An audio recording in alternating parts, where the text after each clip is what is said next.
मित्रों नमस्कार। आज हम चर्चा करेंगे सितंबर माह का राशिफल मिथुन राशि के जातकों के लिए कैसा होगा। सितंबर माह में मिथुन राशि के जातकों के लिए ग्रह स्थिति लग्न राशि, लग्न कुंडली पर भी आधारित और राशि कुंडली पर भी आधारित हम चर्चा करने जा रहे हैं आपके समक्ष में। इसमें ध्यान देने योग्य बातें ये रहेंगी, मुख्य बिंदु हमारे आधारित रहेंगे कि हम सितंबर माह में मिथुन राशि के जातकों के स्वास्थ्य की स्थिति का पहले विश्लेषण करेंगे, उसके पश्चात आर्थिक स्थिति, इसके पश्चात वाहन, भवन, भूमि, सुख, संपत्ति, माता का सुख, मानसिक सुख, जनपद प्रतिष्ठा, आपका व्यवहारिक जीवन इत्यादि। इसके अतिरिक्त हम बात करेंगे पंचम भाव की, जहां से आपकी शिक्षा संबंधी उद्देश्य, प्रेम संबंधी मैटर्स एंड आपके प्रॉफिट्स जो sudden gain and sudden losses से जुड़े हुए रहते हैं, ऐसे सेक्टर से आपके प्रॉफिट्स कैसे जनरेट हो रहे हैं। इसके अतिरिक्त आपके व्यापार व्यवसाय, दैनिक आवक, साझेदारी, पार्टनरशिप, दाम्पत्य जीवन के आधार पे। अगला पक्ष है हमारा भाग्य, यश, कीर्ति, विदेश यात्राएं, उच्च शिक्षा, कैरियर एवं सोर्स ऑफ इनकम। इन मिले जुले हम 8 से 10 विषयों पर मिथुन राशि के जातकों का सितंबर माह का राशिफल प्रस्तुत करने जा रहे हैं। मित्रों दोस्तों, अगर आपने मेरे चैनल को सब्सक्राइब नहीं किया हुआ है तो मैं आपसे जानकारी साझा करने के पहले निवेदन करता हूं कि आप मेरे चैनल को सब्सक्राइब जरूर कर लें, ताकि आने वाले समय में जो भी जानकारियां किसी भी राशि के आधार पे, जन्म कुंडली के आधार पे एवं न्यूमरोलॉजी के कुछ महत्वपूर्ण बिंदु रहते हैं, नेम न्यूमरोलॉजी और मोबाइल न्यूमरोलॉजी, इसके अतिरिक्त तो वास्तु, महावास्तु की परिचर्चा के ज्ञानवर्धक विषय आपको संपूर्ण बहुत अच्छे तरीके से नोटिफिकेशन में मिल सकेंगे। तो चलिए देर न करते हुए हम राशिफल की बात कर लेते हैं कि सबसे पहले हम ग्रह गोचर की अवस्था जान लेते हैं। मिथुन राशि के लग्न पे ही हम बात करें या मिथुन राशि पर ही बात करें, पूर्वी क्षितिज पे जो कुंडली का प्रथम भाव होता है, उस पूर्वी क्षितिज पे हमें सितंबर माह का जब हम गोचर देख रहे हैं तो मिथुन राशि के गुरु दिखाई देते हैं। आपके लग्न पे, आपके राशि पर ही गुरु महाराज का गोचर है। अब हमें ये जानना है कि गुरु महाराज के यहाँ पे स्थान क्या क्या है, किन भावों की स्वामी है। अगर कुंडली के आधार पे यदि हम देखें तो दसमाधिपति एवं सप्तमाधिपति, एक व्यापार व्यवसाय, दैनिक आवक, रोजगार, साझेदारी, पार्टनरशिप एवं दूसरा कैरियर, जॉब, रोजगार और हायर लेवल के जो आपके निवेश होते हैं या व्यापारिक निवेश होते हैं या व्यापारिक आपके कोई कमिटमेंट होते हैं, व्यापारिक कोई योजनाएं होती है, उन संबंधी भावों के भी लॉर्ड यहाँ पे बृहस्पति महाराज। अब बृहस्पति महाराज एक तो व्यापार भाव के स्वामी हो गए, दूसरे आपके कैरियर के स्वामी। व्यापार भाव के स्वामी और कैरियर भाव के स्वामी होकर के लग्न में जाके बैठ गए। मतलब एक प्रकार से देखा जाए तो दो केंद्रों के स्वामी हैं आपके बृहस्पति महाराज इस पत्रिका में, और केंद्र में ही जाके लग्न में बैठ गए। एक तो केंद्राधिपति दोष रखता है। केंद्राधिपति दोष की अवस्था में होता क्या है कि जो शुभ ग्रह होता है वो अशुभ ग्रहों का फल देना लग जाता है, और जो अशुभ ग्रह होता है वो मतलब अशुभ ग्रहों के फलों में, शुभताओं में कहीं ना कहीं कन्वर्सन आ जाता है। तो दो केंद्रों के स्वामी होकर के वैसे देखा जाए तो लग्न में जो बृहस्पति महाराज का गोचर है अत्यंत सुंदर तो नहीं कहेंगे, मध्यम फलदायी है। क्यों? क्योंकि मिथुन राशि में है और मिथुन राशि लग्न पे ही है। मिथुन राशि पर जब बृहस्पति महाराज सप्तमेश और दशमेश के गोचर करते हैं तो सप्तम से, एक तो सप्तम भाव से सप्तम लग्न में और दसम भाव से चतुर्थ लग्न में, तो एक से एक भाव सप्तम जा रहे, एक भाव से चतुर्थ जा रहे। अगर स्थान का गोचर देखे तो बहुत ही शुभ है। तो कहीं ना कहीं ये आपके व्यापार व्यवसाय वृद्धि के लिए बहुत सुंदर होगा, आपके स्वास्थ्य के लिए अच्छा होगा, आपकी प्रतिष्ठा के लिए अच्छा होगा, आपके मान सम्मान के लिए अच्छा होगा, व्यवहारिक जीवन के जो नेचर होते हैं उसके लिए बहुत सुंदर होगा। आध्यात्मिक यात्राएं आपकी ये करवा सकते हैं, आध्यात्मिक जगत और जीवन से आपको जोड़ सकते हैं। आपकी सूझबूझ उच्च कोटि, उच्च ज्ञान में युक्त हो सकती है। इस बीच में आपके लिए गए व्यापारिक निर्णय, भाग्य संबंधी निर्णय और शैक्षिक जगत के समस्त निर्णयों के लिए गुरु का एक गोचर जो लग्न में आपके दिखाई दे रहा है, राशि पे आपके दिखाई दे रहा है, अत्यंत शुभदायी। मतलब इस बीच में अगर मोटा मोटी हम देखें कि लग्न में राशि पे स्वयं बृहस्पति महाराज बैठे हैं और लग्नाधिपति बुध जो आपकी कुंडली के चतुर्थ भाव में कन्या राशि में उच्च के बैठे हैं, यहाँ पे भद्र नामक महापुरुष राज्य बना की। यदि हम सितंबर माह की बात करते हैं, ये मैंने आसपास 15 सितंबर के आसपास का गोचर लिया है मित्रों राशि बल के लिए, तो आप देखेंगे कि बुध महाराज का गोचर यहाँ पे कन्या राशि पे दिखाई देता है, चतुर्थ भाव में, जो बुध की स्वराशि है, उच्च राशि भी कहलाती, क्योंकि बुध यहाँ पे उच्च का फल देते हैं। बुध यहाँ पर भद्र नामक महापुरुष राज्यों भी बनाते हैं।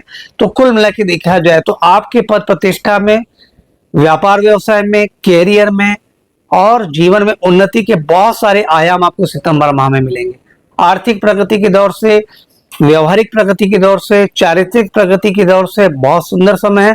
जीवन में उत्कृष्ट निर्णय लेकर के अच्छी ऊंचाइयां आप इस बीच में छुएंगे, क्योंकि बुध का गोचर यहाँ पे चतुर्थ भाव में दिखा रहा है और लग्न में बृहस्पति, बहुत सुंदर अवस्था है। स्वास्थ्य के दृष्टिकोण से बहुत सुंदर है। अगर कोई प्रकार की पुरानी बीमारी या कोई बिगड़ी हुई स्वास्थ्य की स्थितियां थी तो वो भी स्वास्थ्य की स्थितियां सुधर जाएंगी और कुछ नई योजनाओं का आप क्रियान्वयन करेंगे। अब बात कर लेते हैं धन की। धन स्थान के स्वामी यहाँ पे चंद्रमा महाराज आ जाते हैं कर्क राशि के। हालांकि सवा दो दिन में, हर सवा दो दिन में चंद्रमा महाराज अपना गोचर परिवर्तित कर लेते हैं। स्थायी फल इनका हम इसलिए राशि फल में कंसीडर नहीं करते हैं, परंतु जिस डेट का मैं गोचर लिया हुआ उस डेट में चंद्रमा लग्न पे दिखाई दे रहे हैं, तो धनेश का लग्न में गोचर करना अथवा लग्नेश का धन स्थान में गोचर करना शानदार धन सहयोग बनता है और धन के नए नए रास्ते उस बीच में मिल जाते हैं। अच्छे धन लाभ की उम्मीद होगी, मतलब धन अच्छा मिलते रहेगा, धन की कोई तकलीफ नहीं होगी। आगे हम बात कर लेते हैं आपके छोटे भाई बहनों, नौकर चाकरों, आपके टैलेंट, आपके स्किल्स, आपके कम्युनिकेशन। इस हाउस में सूर्य केतु शुक्र मिश्रित प्रभाव दे रहे हैं। सूर्य शुक्र ख्याति योग बना के बैठे हैं। कहीं ना कहीं छोटे भाई बहनों, अधीनस्थ कर्मचारियों, आपके कुलिक्स के माध्यम से आपके मान सम्मान में वृद्धि का योग बनेगा। दूरस्थ यात्राएं तो ना कहें, लेकिन छोटी मोटी यात्राओं से आपको विशेष धनार्जन की स्थिति बनेगी। और print media, electronic media, communication, लेखन, गायन, राइटिंग इत्यादि अगर कोई आपकी स्किल्स है, टैलेंट है, ट्रेवल्स जगत से जुड़े हुए कोई भाई बंधु हों जो ट्रेवलिंग से जुड़े हुए, व्यापार से जुड़ करके धन कमाते हो, इसके अतिरिक्त कोई फैक्ट्री उद्यम या इन संबंधी कोई कारोबार में आप जुड़े हुए हैं, तो यहाँ से भी अच्छा खासा मुनाफा होने की आवश्यकता है। परंतु विशेष तौर पे ग्रहणियों की भी स्थिति दिखाई देती है 15 सितंबर के पहले तक, 15 सितंबर के पहले तक, क्योंकि 15 सितंबर के पश्चात सूर्य महाराज राशि परिवर्तन करके आपके सिंह राशि से निकल के कन्या राशि में आ जाएंगे। तो ये 15 सितंबर के पहले यदि आप देखें तो आपके कहीं ना कहीं पराक्रम में थोड़ा सा ग्रहण की स्थिति दिखाई देती है। छोटे भाई बहनों के स्वास्थ्य में, छोटे भाई बहनों से थोड़ा सा मनमुटाव की स्थिति, अधीनस्थ कर्मचारियों से थोड़ा सा नॉन सपोर्ट की स्थिति, अनसपोर्ट की स्थिति आपको दिखाई देती है। मतलब सपोर्ट यहाँ पे पूर्ण रूप में नहीं मिल पाएगा। जो व्यक्ति एक्सप्रेशन से या कम्युनिकेशन से व्यापार करते थे, उनके कम्युनिकेशन में भी कहीं ना कहीं दिक्कतें क्रिएट होगी, कहीं ना कहीं भाग्य में भी यही अड़चनें क्रिएट होंगी। तो इस बीच में आपकी जो दूरस्थ यात्राएं वो टलेंगी, भाग्य में कहीं ना कहीं थोड़ी सी रुकावटें, अनबन की स्थिति अवश्य बनेगी। पिता के स्वास्थ्य में स्थिति खराब होती दिखाई दे सकती है। पिता के साथ वैचारिक सैद्धांतिक मतभेद का भी समय यहाँ पे दिखाई देता है। चलिए अब हम बात कर लेते हैं वाहन, भवन, भूमि, सुख संपत्ति और माता का भाव।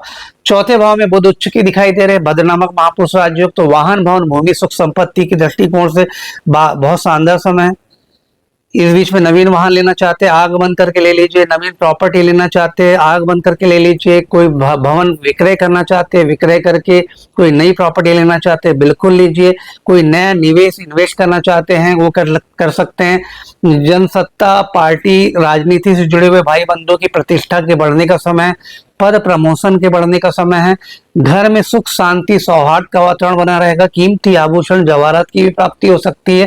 अच्छा रुपया पैसा प्राप्ति होने का बुध महाराज यहाँ पे गोचर बना रहे हैं। क्यों? लग्नेश के चतुर्थ में उच्च के हैं, तो सुख संपत्ति से आपको भरपूर करेंगे। माता के बिगड़े स्वास्थ्य को ठीक करेंगे, माता के साथ संबंधों को सुधार करेंगे और चारों तरफ से आपको प्रतिष्ठा भी प्राप्त होती हुई नजर आती है। अब बात कर लेते हैं एजुकेशन की। एजुकेशन हाउस में मंगल की स्थिति दिखाई देती है और एजुकेशन हाउस के लॉर्ड यहाँ पे शुक्र महाराज है, जो कि पराक्रम बैठे हैं। लग्न से तृतीय शुक्र बैठे हैं और अपने से लाभ में बैठे हैं।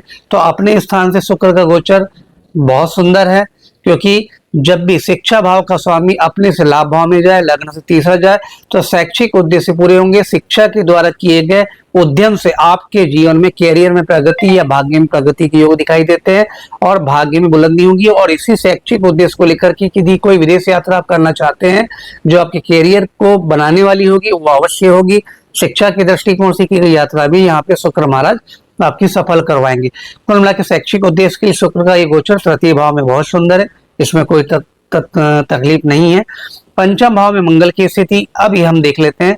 तो जब भी मंगल पंचम भाव में गोचर करते हैं तो लव बर्ड्स के प्रेम पक्ष को खराब करते हैं। प्रेम में जो कम्युनिकेशन एरर की स्थिति दिखाई देती है, जो प्रेमी प्रेमिकाएं आपस में अच्छे गठबंधन में थे या जो लिव इन रिलेशनशिप में थे, उनके रिलेशनशिप खराब हो सकती है।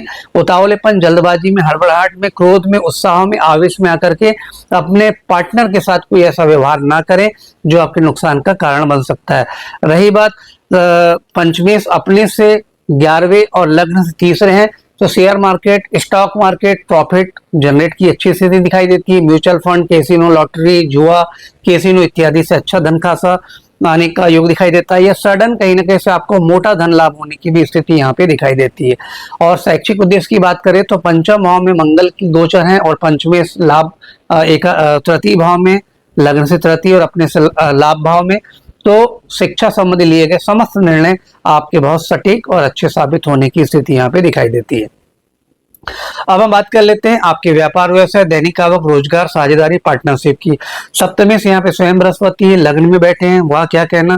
व्यापार व्यवसाय में सतत ग्रोथ की स्थिति है, साझेदारी अच्छी होगी, निवेश अच्छा फायदा करवाएंगे। डेली रूटीन में जो आपकी इनकम जनरेट होती है वो अच्छी इनकम आपको प्राप्त होगी इस बीच में।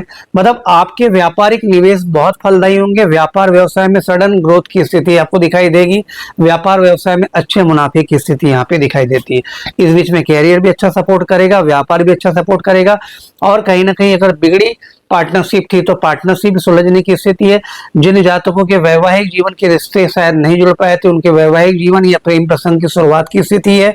और कहीं ना कहीं आने वाले कुछ समय पश्चात अगर अभी से कोई रिश्ते की शुरुआत होती है तो शादी के रिश्ते में भी कन्वर्ट हो जाएगा, क्योंकि गुरु महाराज का जो सप्तम भाव में दृष्टि गोचर है, दृष्टि का योग है या दृष्टि की स्थिति है, तो ये आपके वैवाहिक जीवन के उद्देश्य को भी पूरा करवाएगी। और व्यापार व्यवसाय इस बीच में बहुत अच्छा चलेगा, प्रॉफिट्स अच्छे जनरेट होंगे। दाम्पत्य जीवन में पति हो आप, जीवन साथी में आप पति हो अथवा पत्नी हो, दोनों के स्वास्थ्य की स्थिति काफी सुंदर दिखाई देती है। अगली बात हम कर लेते हैं आपके भाग्य स्थान में। भाग्य स्थान में राहु का गोचर दिखाई दे रहा है। हालांकि भाग्य स्थान में राहु का गोचर आध्यात्मिक दृष्टिकोण से बहुत सुंदर है। आपके चित्त को, आपके मन को कर्म कांड, आध्यात्म, धर्म कर्म और धार्मिक यात्राओं से जोड़ने का प्रयास करता है। इससे आपकी यात्राएं तो अवश्य होंगी लेकिन धार्मिक तौर पे होंगी।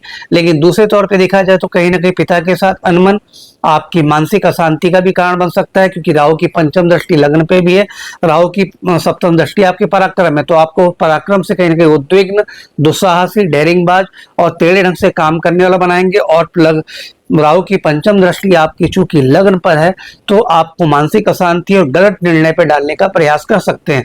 और राहु जब नवम भाव में गोचर करते हैं तो धन लाभ की भी योग बना देते हैं, अकस्मात धन लाभ की भी स्थिति बनती है। लेकिन शैक्षिक संबंधी जो भी उद्देश्य हैं, शिक्षा संबंधी की जाने वाली कोई भी यात्रा है, उच्च शिक्षा संबंधी की जाने कोई भी यात्रा है, वो आपकी सफल नहीं होगी। कई काम बनते बनते आपके बिगड़ेंगे या आखिरी अवस्था में आपके काम अटक जाएंगे, पर ज्यादा चिंता करने की आवश्यकता नहीं है मित्रों। अन्य गोचर भी बहुत अच्छे हैं जो आपके कार्य, बिगड़े कार्य या रुके हुए कार्य को बनाने का प्रयास करेंगे। पिता के स्वास्थ्य का ध्यान रखें और अपने उच्चाधिकारियों से भी थोड़ा संबंध को मधुर रखने का प्रयास करें, क्योंकि जब भाग्य में राहु आते हैं तो कैरियर में, व्यापार में कहीं ना कहीं अड़चने, रुकावटें डालने का प्रयास करते हैं। अगर धर्म कर्म का सहारा लेते रहेंगे तो ये गोचर आपको राहु का बहुत ज्यादा फलदायी साबित होगा। अगले गोचर की बात कर लेते हैं दसम भाव की। दसम भाव कैरियर भाव में शनि महाराज बैठे हुए हैं। अब यहाँ पे दो विषय हैं, एक तो शनि महाराज आपके अष्टमेश भी हैं और नवमेश भी हैं। अष्टमेश होकर के दसम में बैठना मतलब आपके कैरियर में पतन, आपके जॉब में पतन, आपके उच्चाधिकारियों से मनमुटाव, आपके कुलिक से मनमुटाव, आपके कैरियर में सडन एक प्रकार से अनकंफर्टेबल टाइप की स्थिति, जहां पे आपके निर्णय से ही आपकी व्यापारिक स्थितियां या जॉब संबंधी स्थितियां गलत साबित होती है। कहीं ना कहीं आपका व्यापारिक निर्णय, कार्य संबंधी निर्णय, जॉब संबंधी निर्णय आपके नेचर, बिहेवियर, संबंधों के कारण खराब होता हुआ दिखाई देता है। तो जॉब के लिए विशेष सावधान। व्यापार में भी अगर आप अपने सहयोगियों के साथ मिलकर के, निवेशकों के साथ मिलकर के कोई कार्य करते हैं या इन्वेस्ट करते हैं तो यहाँ पे भी आपको विशेष सावधानी की जरूरत है, क्योंकि अष्टमी से होकर के शनि दशम में है। कहीं ना कहीं जोखिम रिस्क लेकर के आपको जॉब और व्यापार करने का मौका ये देंगे, कार्य करने का मौका देंगे। तो कुछ हद तक ये आपके लिए फ्रूटफुल भी होगा, लाभदायक भी होगा, कुछ हद तक आपके लिए नुकसानदायक भी साबित हो सकता है। लेकिन अगर हम बात करें शनि है, नौमेश भी है, तो जब भाग्येश का फल देंगे दशम में बैठ करके, क्योंकि नौमेश भी है, कुंभ राशि आपके भाग्य भाव में और नवम भाव के स्वामी शनि महाराज है, और नवम भाव का रिश्ता जब दसम भाव से बनता है तो कहीं ना कहीं एक लक्ष्मी नारायण राज्य की उत्पत्ति का जैसे शनि फल यहाँ पे देते हैं। तो कहीं ना कहीं जो बिगड़े काम बन रहे थे अष्टमी से होकर के शनि के बैठने से, वही नौवें होकर के शनि होकर के बिगड़े काम बनाएंगे। जॉब में प्रमोशन दे सकते हैं। जो उच्चाधिकारी आपके बारे में गलत फहमी रखे हुए थे, आपके सहयोगी ने आपके प्रति गलत फहमी रखे थे, वो सारे दागों को धुल देंगे और वापस आपकी तारीफ और आपकी प्रतिष्ठा का स्थापन होगा। और किसी प्रकार का कार्य जगत संबंधी निवेश आपके लिए फ्रूटफुल साबित होगा। कैरियर में ग्रोथ की स्थिति नजर आएगी। तो कुल मिला के शनि महाराज का ये गोचर आपके दशम में आपके कैरियर की प्रगति के लिए काफी अच्छा है। थोड़ा सा निकट अवस्था में अगर देखें, तत्कालीन अवस्था में दिखे तो कुछ परेशानियां, कुछ जोड़े, कुछ दिक्कतें अवश्य आपको दिखाई देगी, परंतु बाद में शनि आपका कार्य अवश्य बनाएंगे। हालांकि शनि वक्री अवस्था में है यहाँ पे दशम भाव में और भाग्य का फल दे रहे हैं, तो भाग्य में कमी नहीं होने देंगे। आप देखेंगे कि कितनी सारी विपत्तियां, कितनी सारी परेशानियां, कितनी सारी दुविधाएं आपके साथ भी चल रही हो, उसके बाद भी आप हर काम को करके निकल जाते हैं। हर काम आपका एंडिंग में बन जाता है, ये आप जरूर महसूस करेंगे। धन लाभ भी अच्छा होगा, प्रचुर मात्रा में होगा। अब हम बात करते हैं लाभ भाव की। लाभ भाव के स्वामी पंचम भाव में बैठे हैं और पंचमी से सप्तम दृष्टि से अपनी घर को दिख रहे हैं, और मंगल पाप ग्रह की श्रेणी में आते हैं। पाप ग्रहों का प्रभाव लाभ भाव में बहुत अच्छा होता है, चाहे वो या तो बैठ जाए, चाहे तो वहां पे दृष्टि संबंध रखें।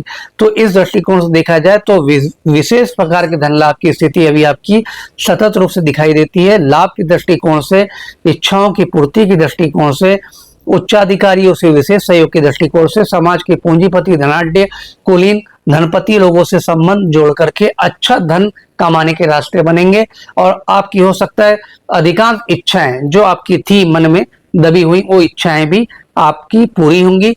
अच्छा खासा मोटा धन लाभ होने की, प्राप्त होने की स्थिति है। शनि और बुध आमने सामने, और मिथुन राशि कुंडली, मिथुन लग्न की कुंडली की हम बात कर रहे हैं। राशिफल मिथुन लग्न पे भी आधारित है, मिथुन राशि पर भी। तो शनि बुध का सम सप्तक दृष्टि संबंध है, और शनि यहाँ भाग्येश है, तो बुध यहाँ पर लग्नेश और भाग्येश का योग है। तो सितंबर माह में देखेंगे कि आप जो भी कार्य करें, विपत्तियां, परेशानियां, दुविधाएं बहुत सारी आएंगी, लेकिन आप हर चीजों में पता नहीं कहीं ना कहीं सक्सेस होते हुए निकल जाएंगे। हर जगह आपके कार्य बनते चले जाएंगे, आप ये महसूस करेंगे। तो ये था मित्रों मिथुन राशि के जातकों का सितंबर माह का राशिफल। जानकारी यदि आपको रिलेट होंगी भविष्य में, या आपको मेरी जानकारी पसंद आई, तो मेरे चैनल को लाइक, शेयर एंड सब्सक्राइब जरूर कीजिएगा।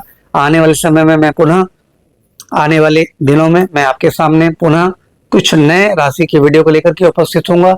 वो टॉपिक कुंडली के ऊपर भी आधारित हो सकते हैं, ज्योतिष पे भी, या न्यूमरोलॉजी पर भी, या वास्तु पर भी। तब तक के लिए मुझे आज्ञा दीजिए। आपके प्रिय मित्र एस्ट्रोलॉजर AR धीरेन्द्र को धन्यवाद।